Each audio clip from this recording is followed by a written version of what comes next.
All right, so best R&B / singer-songwriter album. So this is kind of the no category award is the best way I want to put it. Let me explain, because this is another one of those like weird ones for Audioface specifically. Most award shows have a best R&B album.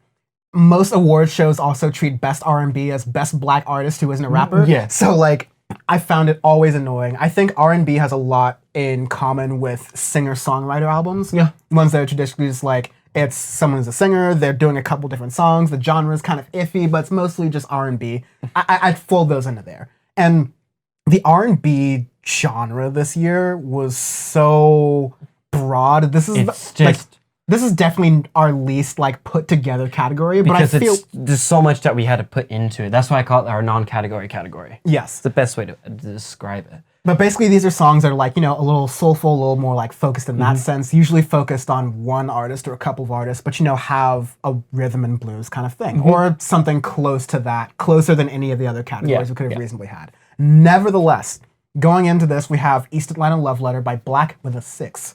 It's not bad. Dirty Computer by Janelle Monáe. Man, Jesus. Swimming by the late, great Mac Miller. That was a great album, too. I liked it. Be the Cowboy by Mitski. Underrated. Well, getting this recognition now, but it was slept on by a lot of people. Yeah. Not by us, of course. Not by us. Audioface. Hive Mind by The Internet. Funk is back. Funk is back, baby. And Lost and Found by Georgia Smith. A song that actually made me feel emotions. An album that actually made me feel emotions. What was, okay, hold on. You're thinking Teenage Fantasy? Yeah, who's Teenage Fantasy? Georgia Smith. That's Georgia Smith, correct? Yeah. Okay. Because Teenage Fantasy. Pause. You'll get to talk about that. Pause for a sec. Pause for a sec. You'll get to talk about that a little bit later, but I want to keep the pace going. So just really fast. East Atlanta Love Letter by Black was surprising because it sounds like a trap album. It's anything but. It's not. That's what, when he sent it to me in the rundown, I go, why? I don't want to fucking listen to it. I go, oh. Yeah. I am 100% wrong. Nah, it's not trap. And yeah. It was good. Dirty Computer by Janelle Monáe. Sleeper album. I did not expect. this wasn't. Sleeper album as in, it was something that I did not expect to really, really like.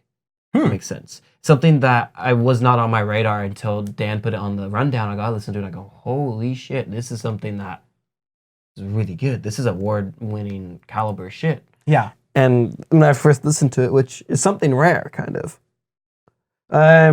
Swimming by Mac Miller.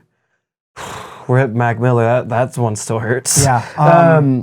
Although we didn't like the album as much when it came out, it's not that we didn't like it. It's more of what we were expecting from Mac Miller. It was very different. It was super different. And it was still very good. I mean, like, we came across the album by going, this is a very good album, just not our cup of tea. It's not our cup of tea. It's the same thing as I said with Sophie. It's something that I appreciate for what it is, but it's not my cup of tea. Great lyrics in it. I loved his Tiny Desk concert that he did on the NPR. That was pretty cool. So good.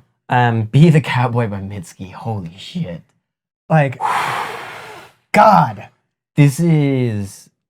I should honestly put that on a short list for Album of the Year because, fuck me, it's a good album. It just had so much in it. So much in depth, just lyrically and sonically. Like, it's one of those things that can definitely just take you for a loop. It's kind of amazing.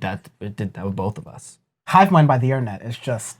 Again, that was one of those albums where I knew the internet, but I go, okay, something I might not like, and then I go, oh my god, funk is back. Wow. Did not think I would be hearing that at all. Yeah. And then that was one of the themes of this year, was funk was pretty heavy in a lot of songs. So, yeah, that's great. Not a bad thing either. And then Lost and Found by Georgia Smith. Oh my god. Another like singer-songwriter that kind of just recently came up on the scene. Could probably be like on her own a pretty good contender for Best New Artist. Yeah. But the song Teenage Fantasy on the album goes unbelievably hard. Yeah, and it just consistently has good songs. I love Blue Lights on there as well. It just has, again, you can tell when there's so much soul in a person's voice and so much emotion that it carries that like that just makes it unforgettable. And it's something that it's not in the mainstream, so it's not boring at all. I have my pick. Do you? You go. My pick is Dirty Computer by Janelle Monáe because out of all these albums on here, right, I'll give that to you. None of them kept my attention the full way as well as Dirty Computer did. Lost and Found came close, and then Hive Mind's very close to that. I might even put Be the Cowboy before Hive Mind as far as that. But No, Dirty Computer, she did like a rap thing, she did a singing thing, she did a trap thing. She's kind of making music that goes in pop, but also has these very deep undertones about the meaning of being a person of color, being a woman, being queer. Like all of this stuff is kind of going on at once.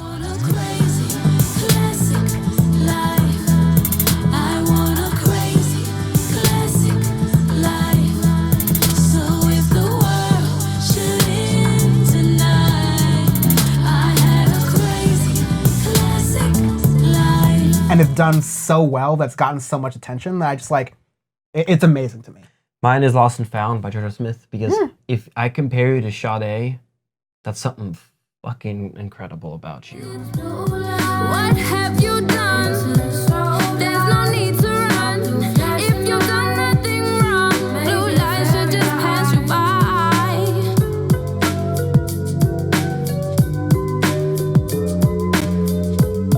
Yeah. And yeah, Teenage Fantasy, that song's one of my favorite songs that was released this year too. So she's good. She's really, really good. I'm also going to point out one thing that I don't want to point out specifically, but let me just do it. A lot of publications, I will say, are saying, or they're trying to make it an example of, this is the year of the woman in music. Women are doing great in music. And it's a obvious like social justice ploy. Yes, and it's trying to make, like, it's trying to draw attention to, there aren't many women in music that are like getting onto the top charts. But like, on Audioface, first off, we started this podcast last year. Yes. So like, it's not like we have some institutional bullshit that we're trying to fight and overcorrect for.